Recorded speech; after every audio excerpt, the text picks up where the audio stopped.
अन्नदम्मुलंदर की, हमारे भाइयों बहनों सबको, और मंच में शामिल हमारे अंबरपेट के एमएलए साहब, कहाँ जाऊं? अच्छा बीच में आ रहा है, ठीक है।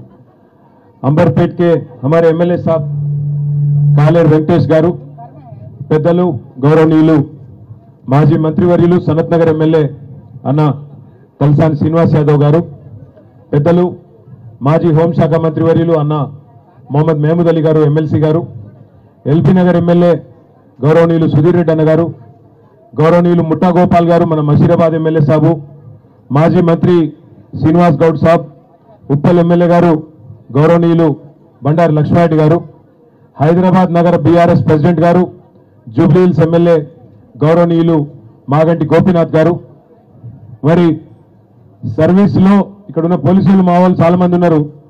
మీ అందరికీ బాస్ గా పనిచేసిండు ఆయన, డైరెక్టర్ జనరల్ ఆఫ్ పోలీస్ గా పనిచేసి వాలంటరీ రిటైర్మెంట్ తీసుకొని ఈరోజు ప్రజాసేవలో విచ్చేసిన గౌరవనీయులు ఆర్ఎస్ ప్రవీణ్ కుమార్ గారు, తమ్ముడు బాల్కా సుమన్ గారు, కార్తిక్ రెడ్డి గారు, మరి గౌరవనీయులు హుజూరాబాద్ ఎమ్మెల్యే తమ్ముడు కౌశిక్ రెడ్డి గారు, భూపాలపల్లి మాజీ ఎమ్మెల్యే గౌరవనీయులు రమణారెడ్డి గారు, అదేవిధంగా మన ఎల్లారెడ్డి మాజీ ఎమ్మెల్యే सुरेंद्र गारू, हमारे सबके चहीते सोहेल भाई, और मंच में शामिल हमारे कॉर्पोरेटर सारे लीडर वेंकट रेड्डी अन्ना, अदे विधंगा मा एमएलसी नवीन कुमार रेड्डी, गेल्लु सीनु, मा कॉर्पोरेटर्లు అందరికీ పేరు పేరున ఏలోలో పేరు చెప్పలేదు, వాళ్ళు మనసులనే తిట్టుకోరి బయటకు తిట్టకోరి అని చెప్తూ, మరి కెమెరాలు అజిత్ రెడ్డి, విక్రమ్ రెడ్డి అందరి పేర్లు చెప్తారు పైగా.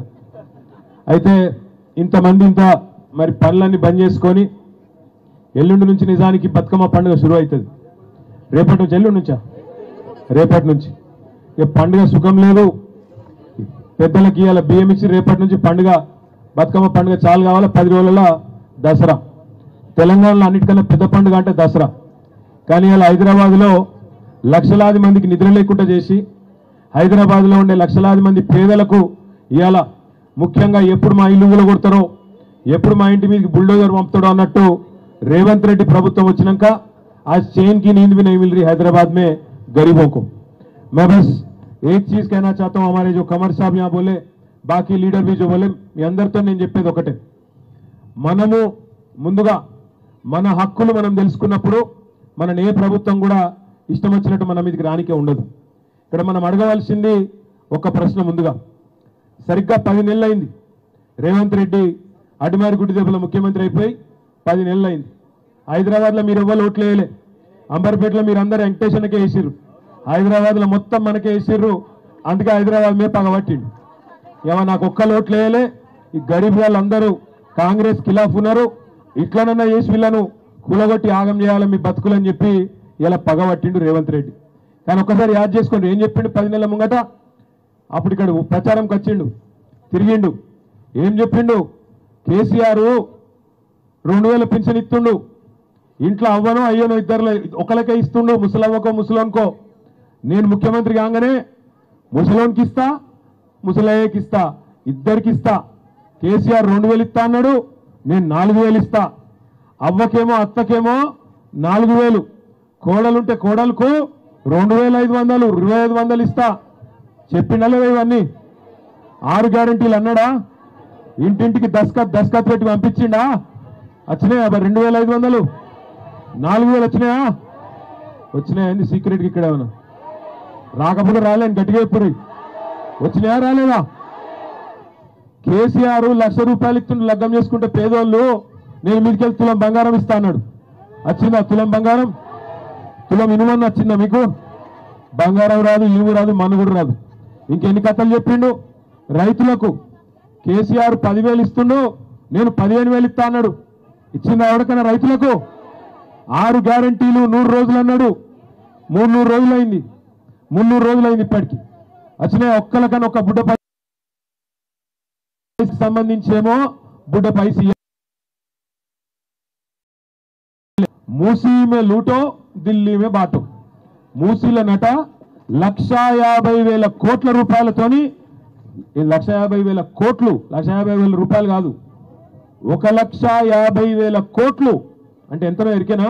మన రాష్ట్ర బడ్జెట్లో సరిగ్గా సగం, మన రాష్ట్ర బడ్జెట్లో సరిగ్గా సగం పైసలు పెట్టేట మూసిలో 55 కిలోమీటర్లు ఉద్ధరించి దీన్ని ఒక అద్భుతమైన లండన్ లెక్క చేసి ఇక్కడ ఉన్న గరీబ్ గాళ్ళందరినీ తీసుకుపోయి జంగల్లో వారిస్తారట.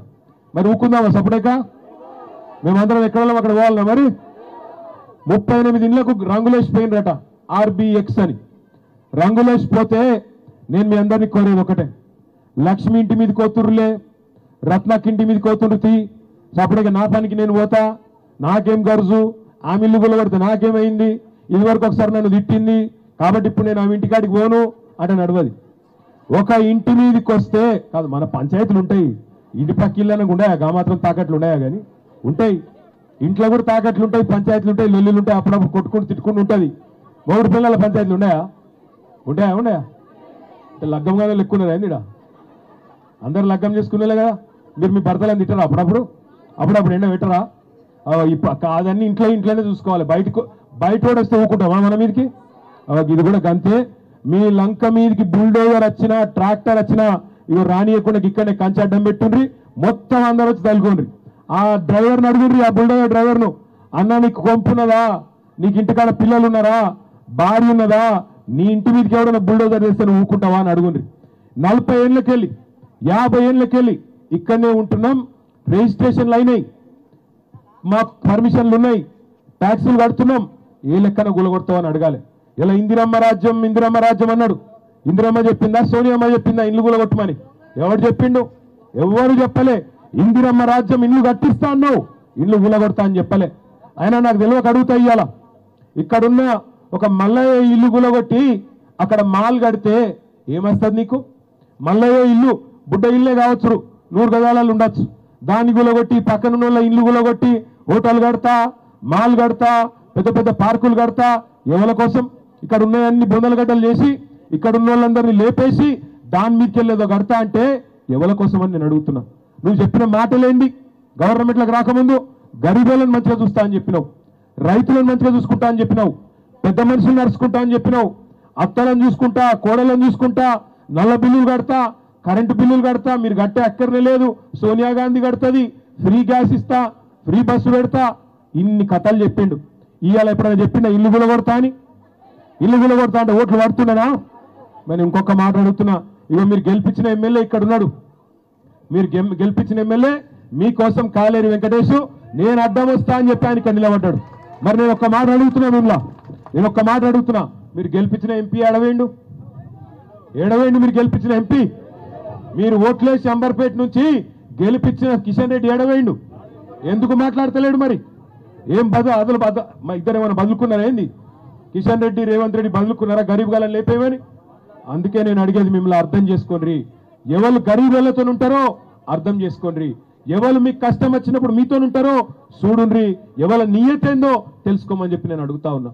దేవుని పేర్లు చెప్పి ఓట్లు వేయించుకుంటూ కాదు, పేద ప్రజలే దేవుళ్ళు అనుకుంటే వాళ్ళకి కష్టం వచ్చినప్పుడు వాళ్ళ కోసం నిలబడేటోడు నాయకుడు తప్ప, ఇలా దేవుని పేర్లు చెప్పుకొని ఓట్లు వేయించుకొని డబ్బల ఓట్లు వేయించుకొని పదవులలో కూర్చొని ప్రజలకు కష్టం వచ్చినప్పుడు తప్పించుకుపోయేటోడు నాయకుడు ఎట్లయితారని అడుగుతున్న కిషన్ రెడ్డిని నేను. ఇలా ఒక్క అంబర్పేట కాన్స్టిట్యున్సీలో దగ్గర 1500-1600 కుటుంబాలను రోడ్డు మీద వేస్తా అని చెప్తున్నాడు.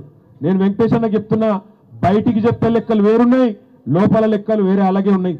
బయటికి ప్రభుత్వం చెప్తుంది దగ్గర 18,000-20,000 మంది పోతారని చెప్తుంది, కానీ లోపల లెక్కలు వేరే ఉన్నాయి. దగ్గర 40,000 మందిని, 40,000 కుటుంబాలను, అంటే దాదాపు 1,50,000-2 లక్షల మందిని రోడ్ల మీద వారేసే ప్రయత్నం ఈ మూసీ ప్రాజెక్టు. ఎవడు అడిగిండి అసలు నేను మూసీ ప్రాజెక్టు చేయమని? గరీబులకు 2,500 ఇస్తాను, అది ఈమని అడుగుతున్నారు. మాకు బతుకమ్మ చీరకు కేసీఆర్ ఉన్నప్పుడు చీర పెడుతుండే, నువ్వు 2 చీరలు పెట్టి నేను కాదన్నాడు ఎవడన్నా? రంజాన్కు కేసీఆర్ ఉన్నప్పుడు తోఫా వస్తుండే గరీబులకు, ఇప్పుడు అది కూడా దిక్కులేదు. క్రిస్మస్కు కానుక వస్తుండే, అది దిక్కులేదు. సర్కార్ దవాఖాన కాన్పుకోతే కేసీఆర్ కిట్ ఉంటుండే, అందులో అన్ని సౌలతులు ఉంటుండే, ఇప్పుడు అది కూడా బంద్ అయింది. ఒకటి కాదు, బతుకమ్మ చీరలు వచ్చినాయని అడుగుతుండు సీనన్న. ఇదివరకు మంచిగానే ఉన్నాయి చీరలు, బాగాలేకుండానా? బాగానే ఉన్నానా? ఇప్పుడు చీర లేదు, రైతు లేదా? రేవంత్ రెడ్డిని నమ్ముకుంటే అవి కూడా పోతాయి ఆయన గంటలు లంగవాడు. నేను మిమ్మల్ని అడిగేది ఒక్కటే, గరీబులకు పని చేయమని గద్దెనెక్కిస్తే గద్దెలెక్క అయ్యాల గరీబుల ఇల్లు గుల కొడతా, నేను మిమ్మల్ని ఖతం చేస్తా, మిమ్మల్ని రోడ్డు మీద వాడేస్తా అంటే చూసుకుంటా ఊకునేందుకు మేము ఇవ్వాలం కూడా సిద్ధంగా లేము. మీతో పాటు భుజం భుజం కలిపి మేమే ఇక్కడికి వచ్చి అడ్డుకుంటామనే మాట కూడా నేను విజ్ఞప్తి చేస్తా ఉన్నా. దయచేసి మీరు ఐకమత్యంగా ఉండండి. మీరు వాట్సాప్ గ్రూపులు పెట్టుకోండి. ఇక మా తమ్ముళ్ళు చాలా మంది ఇట్లా ఫోన్లు పట్టుకొని ఉంటారు, ఆడబోతాడా అన్నా సెల్ఫీ సెల్ఫీ అంటారు. అరే సెల్ఫీలు మళ్ళీ దిగుదాం కానీ ముందు వాట్సాప్ గ్రూపులు కట్టుండి. గ్రూపులు కట్టి ఒక్కళ్ళింటి మీదకి వస్తే ఒక బటన్ ఒత్తితే అందరు ఊరుకొచ్చేటట్టు మంచిగా తయారు కానీ ఎక్కడో అక్కడ. ఎందుకంటే ఎప్పుడు వస్తారో ఎరికే, నాకెరికే మీకెరికే. అందరూ పనికి పోయినప్పుడో ఇళ్ళల్లో ఎవరు లేనప్పుడో పోలీసులను 500-600 మందిని పెట్టుకొని ఇష్టం వచ్చినట్టు వస్తారు. వచ్చినప్పుడే మనం కనుక ఐకమత్యంగా ఉండి గట్టిగా నిలబడి ఏం సంగతి అని అడగాలి. నేను ఇంకొక మాట కూడా మీకు ఆలోచించమని కోరుతున్నా. ఇప్పుడు నరేంద్ర మోడీ ఉన్నాడు ప్రధానమంత్రి. ఆయన ఎక్కడెక్కడ ఉత్తర భారతదేశంలో అదేంటది గంగా నది మీద ఒక ప్రాజెక్టు తీసుకున్నాడు. గంగాను శుద్ధి చేయాలనేది ప్రాజెక్టు తీసుకున్నాడు. 2400 కిలోమీటర్ల పొడవు ఆ ప్రాజెక్టు. 2400 కిలోమీటర్ల పొడవు మీద నమామి గంగా అనే ప్రాజెక్టు తీసుకున్నాడు. దానికి మోడీ సర్కార్ ఇప్పటిదాకా ఖర్చు పెట్టింది 20,000 కోట్లు. 20,000 కోట్లు 2400 కిలోమీటర్లు. కానీ రేవంత్ రెడ్డి ఎంత గొప్ప ఎరికేనా, మూసి మొత్తం ప్రాజెక్టు 55 కిలోమీటర్లట. ఏడ ఆడికెళ్ళి మంచిరేవుల కాడికెళ్ళి ఇక్కడ కింద నాగోల్ దాకా ప్రతాప సింగారం దాకా 2400 కిలోమీటర్ల గంగకేమో 20,000 కోట్లట. కానీ రేవంత్ రెడ్డి ఎంత గొప్పోడంటే 55 కిలోమీటర్ల మూసీకేమో 1,50,000 కోట్లు ఖర్చు అవుతుందట. 1,50,000 కోట్లు. మరి మన ప్రభుత్వంలో ఉన్నప్పుడు మనం కూడా ఒక దశలా ఆలోచన చేసినాం. జర వెనకకెళ్ళి ఉర్రకుర్ర పోయి మన ప్రభుత్వం ఉన్నప్పుడు మనం కూడా ఏమైనా కొద్దిగా మంచిగా చేద్దామా మూసి నేను ఆలోచన చేసి 4,000 కోట్ల రూపాయలతోని మొత్తం శుద్ధీకరణ ప్లాంట్లు పెట్టినాం. మీ అంబర్పేటలో కూడా 300 MLDల ప్లాంట్ పెట్టినాం ఒకటి. ఎందుకంటే మన ఇళ్లకి వెళ్ళి వచ్చే మురికి నీళ్ళు ఏవైతే ఉంటాయో డ్రైనేజ్ నీళ్లు, ఆ డ్రైనేజ్ నీళ్లను మంచిగా చేసి మూసిలోకి ఇడిచి పెడతానన్నా ఈ దోమలు గీమలు బంద్ అవుతాయి, పిల్లగాళ్ళకు ఆరోగ్యాలు దెబ్బతినకుంటుంటాయని చెప్పి హైదరాబాద్లో 100%, 1-2 కాదు 100% మురికి నీటిని శుద్ధి చేసేందుకు 4,000 కోట్లతోని ప్రాజెక్టులు చాలు చేసినాం. దగ్గర పడ్డాయి, అయిపోయినాయి. మీ అంబర్పేటలో ఎస్టీపీ కూడా 300 MLD ఎస్టీపీ పూర్తి చేసినాం. అంటే శుద్ధి చేసే పని పూర్తి చేసినాం. దాంతోపాటు ఇంకొక పని చేసినాం. మూసీ మీద మీ సౌలత్ కోసం అప్పుడప్పుడు మూసారం బాగా మునుగుతుండే, అందుకే ఏం చేసినాం, హై లెవెల్ బ్రిడ్జులు 15 బ్రిడ్జులు మంజూరు చేసినాం 545 కోట్లతో. గట్ల ప్రజల కోసం ఆలోచన చేసినాం. పేదవాళ్ళ కడుపు కట్టకుండా ఇక మా సుధీర్ రెడ్డి ఎడవాయన ఇడున్నాడు, ఇక సుధీర్ రెడ్డి సాబు చైర్మన్ ఉండే దానికి మూసీ రివర్ డెవలప్మెంట్ కార్పొరేషన్కు ఆయన నాయకత్వంలోనే చేసినాం. మొత్తం లెక్క తీపిచ్చినాం. ఒకసారి నేను అప్పుడు మున్సిపల్ మంత్రిని, కేసీఆర్ సార్ చెప్తే మేమిద్దరం లెక్క తీసినాం. సుధీర్ అన్న వచ్చి చెప్పిండు, అన్న వాస్తవం చెప్తున్నా చాలా మంది పేదోళ్ళకి డిస్టర్బ్ అవుతుందన్నా, మరి మనం ఆలోచించాలే, కరెక్ట్ కాదన్నాడు. ఇక నువ్వు నేను అనుకున్నాడు కాదు, కేసీఆర్ సార్ దగ్గరికి పోదాంపా అని చెప్పి ఇద్దరం పోయినాం. సార్ దగ్గర పోయి పెట్టినాం లెక్క. సార్కి ఇట్లున్నది, మరి మీరు అన్నట్టు ఏదో చేయబోదామంటే మాత్రం చాలా మంది గరీబులు బాగా దెబ్బతినేటట్టున్నారు, ఏం చేద్దామంటే సార్ ఒకటే చెప్పిండు, ఇక అది పక్కకు పెట్టురు మీరు, ఎందుకంటే చేయగలిగితే ఏమైనా పేదోళ్ళకి మంచి చేయాలి కానీ మనం అనవసరంగా వాళ్ళ నాగం చేయొద్దు, వాళ్ళ బతుకులు రోడ్డు మీద పడేయద్దు, దయచేసి ఆ పని పక్కకు పెట్టండి అని చెప్తే ఇద్దరం అన్ని డిజైన్లు గీపించినాం, అన్ని పెట్టినాం 2020 నాటికే. కానీ పక్కకు పెట్టినాం, ఎందుకంటే గరీబోళ్లకు నష్టం అవుతుందంటే వద్దు అన్నాడు కేసీఆర్ అని చెప్పి పక్కకు పెట్టినాం. ఇలా రేవంత్ రెడ్డి 100 రోజులు 6 గ్యారంటీలు అని చెప్పి 420 హామీలు ఇచ్చిండు. అవన్నీ మర్చిపోయిండు, అటక మీద పెట్టిండు. ఇందిరమ్మ రాజ్యం అన్నాడు, ఇంకోటి అన్నాడు. రాగానే 1,50,000 కోట్ల దుకాణం మొదలు పెట్టిండు. అసలు నాకు తెలియక అడుగుతా, మా ప్రభుత్వం ఉన్నప్పుడు ఇదే ప్రాజెక్టుకు మేము లెక్క కట్టింది 16,000 కోట్లలో అయిపోతుందని లెక్క కట్టినాం. మరి ఇలా ఎగ్దం 10 రెట్లు ఎట్లా పెరిగింది? సమాధానం చెప్పేటోడు లేడు. ఇప్పుడు నేను అడిగిన మా ఆడబిడ్డల్ని, ఎవడన్నా అధికారం వచ్చి చెప్తున్నా మీకు చక్కగా ఏం చేయబోతున్నారు, ఎట్లా ఇస్తారు, లెక్క కట్టిస్తారా, మనకు ఇల్లుగులో కొట్టేది ఉంటే చట్టం ఉన్నది, కాంగ్రెస్ వాడికి వచ్చిన చట్టమే ఉంది. ఇల్లుగులో కొడితే దాని విలువకు 3 ఇంతలు ఇవ్వాలి, ఇంట్లో ఒకరికి ఉద్యోగం ఇవ్వాలి. ఇవన్నీ చేయకుండా 5 లక్షల రూపాయలు మీరు తరలిచిపోయేందుకు 5 లక్షలు అదనంగా ఇవ్వాలి. ఇవన్నీ చెప్పాలి మీకు, ఇట్లనే పబ్లిక్ హియరింగ్ పెట్టి చెప్పాలి. అంతేగాని సాటుగా వచ్చి రాసుకుంటాం, సర్వే చేస్తాం, మా అయ్య జాగిర్ లెక్క ఎటువంటి తట్టు చేస్తాం, తెల్లారి పోలీసులను పెట్టి బుల్డోజర్ పంపుతామంటే చూసుకుంటా ఊకునేందుకు కేసీఆర్ గారు మేము ఎవ్వరం కూడా సిద్ధంగా లేము. మీతో పాటు ఖచ్చితంగా కొట్లాడతాం ఈ ప్రభుత్వం మీద అనే మాట, ఒక్క ఇల్లు కూడా డిస్టర్బ్ కాకుండా కొట్లాడతామనే మాట నేను మీకు ఇస్తా ఉన్నా. కొంతమంది వాళ్ళ గరీబులను మూసీలా ఎవరైతే పాపం వాళ్ళని నయాన్నో భయాన్నో బెదిరించిరట, ఇల్లు ఖాళీ చేపించిరట. అవతల దిక్కు ఏదో శంకర్ నగర శంకర్ నగర్ కాడ ఇప్పుడే బుల్డోజర్లు పోయినాయట. నేను రేవంత్ రెడ్డికి ఒకటే చెప్తున్నా, నీకేమైనా బుద్ధి జ్ఞానం ఉంటే, సిగ్గు లజ్జ ఉంటే, నిన్ననే హైకోర్టు నానా దొబ్బులు దొబ్బింది మిమ్మల్ని. నిన్ననే తిట్టింది హైకోర్టు, ఎందుకు చేస్తున్నా ఇష్టం ఉన్నట్టు బుద్ధి జ్ఞానం లేదా అని. అయినా నీకు సిగ్గస్తలేదు. ఇవాళ మళ్ళీ పోయి అక్కడ డ్రామా చేస్తున్నావు. రేవంత్ రెడ్డి నీ భాషలనే చెప్తున్నావు, ఎందుకంటే ఇక మామూలు భాషలు చెప్తే అర్థం కాదు. నువ్వు మొగోనివే అయితే ముందు 6 గ్యారెంటీలు అమలు చేయి. ముందు ఆడపిల్లలకి ఇస్తానా నెలకు 2,500 రూపాయలు, ముసలోళ్ళకి ఇస్తానా నెలకు 4,000 రూపాయలు.